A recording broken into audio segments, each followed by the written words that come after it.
Donc en fait, il y a plusieurs démarches qui vont apporter de plus en plus de valeur ajoutée pour l'ensemble du business. Donc il y a des démarches agiles qui sont très IT, très méthode.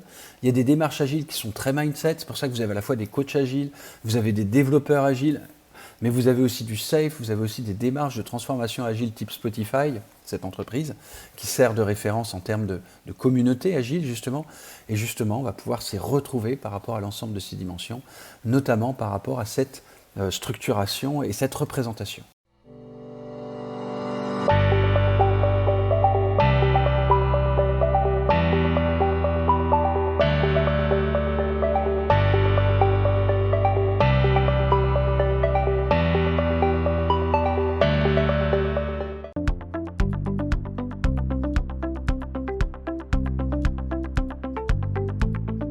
On va démarrer, c'est quoi l'agile? Eh bien l'agile, d'abord, pourquoi ça a autant de succès? Parce que c'est un mot magique. Agile, agile, ça fait rêver. Tout le monde a envie d'être agile. En plus, ça a une connotation à la fois française et anglaise. Et ça touche à plein de dimensions. Donc de comportement, de management, de business, d'évolution. Et surtout, et encore plus depuis la crise du coronavirus, ça permet de répondre aux enjeux les plus importants des équipes, des personnes et des entreprises.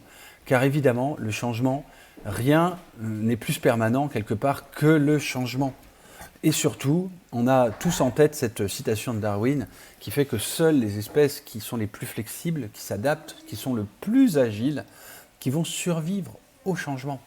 Et comme les changements s'accélèrent, digital, crise Covid, disruption, mondialisation, on peut prendre toutes les causes, eh bien le plus on va être agile, adaptable, le plus on a de chances de rebondir et de réussir, non seulement en termes de business, mais aussi en termes de leader. C'est pour ça que l'agile est vraiment fort, puissant et ça marque les esprits. Après, ça a ce désavantage d'être interprété de plein de manières différentes. Et on va voir que tout le monde parle de l'agile et qu'il y a plein de déclinaisons de l'agile. Alors ici, c'est un exemple des démarches agiles parmi les plus déployées. Alors, on ne va pas les détailler évidemment, mais ce qu'on va retrouver, c'est que il y a des démarches comme le Safe, il y a des démarches comme le Lean, il y a des démarches comme le Scrum, il y a des démarches comme l'Holacracy.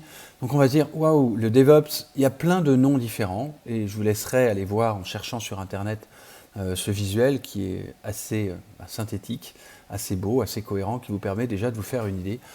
Finalement, on va parler de quoi quand on va parler d'agile? Eh bien, on va parler de dimensions extrêmement concrètes. J'ai fait cette matrice pour synthétiser qu'est-ce qu'il y a à l'intérieur de l'agile. Avec une dimension en bas, verticale, plus IT, et en haut, plus organisation. Donc une entreprise, une association, une entité organisationnelle dans toutes ces dimensions. Et puis on va voir à gauche la dimension plus performance, méthode, qu'on appelle dans le langage agile framework, les structures méthodologiques qu'on va utiliser. Et à droite, le mindset, l'humain. Alors qu'est-ce qu'on va retrouver? On va retrouver des méthodes très concrètes informatiques comme l'extreme programming, le Scrum, le Kanban. Si on continue dans la diagonale, on va retrouver des démarches plus organisationnelles qui vont développer un certain startup, notamment le Lean Startup, le Lean Canvas, le coaching agile qui est encore plus dans le mindset ou encore le modèle Spotify, on pourrait même mettre plus globalement la transformation agile. Mais on va aussi retrouver des approches pure mindset comme le manifeste agile, les DevOps qui est un peu un mix, mais aussi des approches pure méthodologiques comme le Lean Engineering, le Lean IT, le Safe dont on va parler. Pas aujourd'hui, mais on parlera. Et aussi le Business Value Canvas. Donc en fait, il y a plusieurs démarches qui vont apporter de plus en plus de valeur ajoutée pour l'ensemble du business. Donc il y a des démarches agiles qui sont très IT, très méthode. Il y a des démarches agiles qui sont très mindset. C'est pour ça que vous avez à la fois des coachs agiles, vous avez des développeurs agiles, mais vous avez aussi du safe, vous avez aussi des démarches de transformation agile type Spotify, cette entreprise, qui sert de référence en termes de communauté agile, justement. Et justement, on va pouvoir s'y retrouver par rapport à l'ensemble de ces dimensions, notamment par rapport à cette structuration et cette représentation. L'approche agile, en fait, va attaquer les chaînes de valeur, mais surtout les chaînes de valeur de développement de nouveaux produits. Donc en fait, l'agile va être un peu pareil que le lean, sauf qu'il va apporter ça sur comment je fais pour être réactif par rapport à un marché, pour sortir un nouveau produit, un nouveau service, que ce soit pour des clients internes à mon organisation ou des clients externes à l'organisation. Comment est-ce que je me retransforme de manière rapide pour pouvoir faire cette fameuse approche build? On va voir que l'IT, le lean est plus run, donc le récurrent, l'industriel, alors que l'agile est son pendant totalement opposé dans le domaine de l'information, de l'informatique. Et il est né dans les années 2000. Alors on va y venir. On a beaucoup travaillé sur le Lean, sur le World Class Manufacturing Management, et on a aussi vu, j'en ai peu parlé, mais j'en ai quand même parlé dans le Lean Six Sigma, des dimensions de gestion de projet. Eh bien en fait, l'agile, quand on le voit, il a été initié dans le développement informatique. On s'est du coup dit, bah, tiens, il y a des démarches Lean qui sont hyper efficaces, comment est-ce qu'on peut les appliquer? Donc en s'inspirant, clairement, hein, ça a été dit par les développeurs, de ces approches de Toyota Production System et du Lean, on a initié en 2001, avec le manifesto Agile notamment, ces démarches agiles, mais purement en fait informatiques. Et on va les approfondir. Puis après, ça a été déployé de plus en plus, notamment dans les DSI, les directions de systèmes d'information, donc beaucoup pour le développement de services applicatifs. Encore à l'époque, c'était plus du développement logiciel que du service applicatif, avec en majorité un déploiement de méthodes Scrum qu'on approfondira aussi. Et enfin, maintenant, depuis 2015, on pourrait dire, en tout cas en France, depuis 2012-2013 sur l'ensemble du monde, notamment aux États-Unis, eh bien la démarche agile fait tâche, elle donne vraiment envie, elle devient vraiment virale pour les raisons que j'ai décrites. Elle est extrêmement publicitée, ça devient presque une norme, un must-have.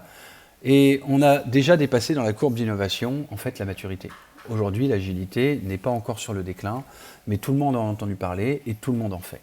Mais surtout, on va découvrir qu'il y a un foisonnement d'approches et de modèles. En d'autres termes, même M. Jourdain, dans sa prose, fait de l'agilité. Et justement, on va pouvoir décomposer, tiens, c'est quoi les différentes dimensions de l'agile et en quoi nous, on va développer notre dimension agile. J'ai ce schéma, en fait, qui résume toute la démarche Lean qu'on voit ici, en haut à droite, qui vient du monde industriel, donc du monde de la matière, des produits, des grosses machines, et qui a développé le Toyota Production System, d'abord dans l'industrie automobile, puis le Lean Manufacturing dans les industries automobiles et manufacturières, puis le Lean Management qui s'est déployé dans toutes les organisations. Eh bien, on a eu son pendant dans l'agile. On a commencé par le développement agile à partir des années 2000, donc c'était beaucoup plus tard, en partant de l'information, donc de quelque chose de virtuel. Et puis, on a étendu avec le Scrum, on a développé l'Agile Development et, ce qui est très tendance depuis 3-4 ans, l'Agile à l'échelle, l'Agile at scale, qu'on aura l'occasion aussi d'approfondir. Comment est-ce qu'on rend non seulement une équipe de développement, de définition d'un produit informatique agile, mais plus globalement, comment est-ce qu'on rend une équipe et une organisation au-delà de la DSI, au-delà des systèmes d'information, donc avec les fonctions métiers, les fonctions support, complètement agiles. Donc c'est un beau programme. Voici un modèle qui représente, on pourrait dire, l'ensemble des dimensions de l'agile. Tout d'abord, on part en haut de la pyramide avec la mindset, l'état d'esprit, cette finalité d'être agile, de réagir de manière proactive par rapport au marché, par rapport aux évolutions, par rapport aux changements. On va voir et on va approfondir aujourd'hui notamment les finalités avec les 4 valeurs du manifeste agile qui sont déclinées elles-mêmes en 12 principes. Puis, il y a des frameworks qu'on pourrait concilier aussi avec les fameux Canvas que certains d'entre vous connaissent peut-être déjà, les Canva notamment, Canva Business ou autres. Et enfin, il va y avoir des pratiques et des outils. Quels outils concrètement je mets en place pour que ça marche? Et on va faire ça selon les 5 dimensions, les 5 étapes de l'agile qui vont être l'utilisateur, le projet, les itérations, l'agilité et comment passer à l'échelle. C'est ce qu'on va voir maintenant. Et je suis vraiment excité parce que l'agile, tout le monde en parle. J'ai suivi pour construire ce package énormément de formations pour ne pas rester juste dans la trace que moi j'ai mis en place depuis 2-3 ans pour déployer de l'agile, mais vraiment benchmarker par rapport à qu'est-ce qui se fait, de quoi les gens parlent, c'est quoi les références qui sont les plus utilisées, et pour vous faire une approche la plus, on va dire, globale, mais aussi synthétique. 3 outils par étape. Et là, justement, comme on va introduire cette approche de l'agilité, que vous pourrez vous approprier au cours des différents webinaires, on va commencer par 3 outils sur c'est quoi l'agile, où est son origine. On va parler du manifeste agile. On ne peut pas ne pas parler de ce manifeste qui a été très précis. On va parler de changement. Il y a cette vraie culture du changement, d'être flexible, d'être agile, d'être adaptable par rapport à ce qui se produit. Et enfin, les 5 dimensions de l'agile, comment est-ce qu'on met en place l'agilité, et on ira approfondir une dimension par webinaire avec 3 outils.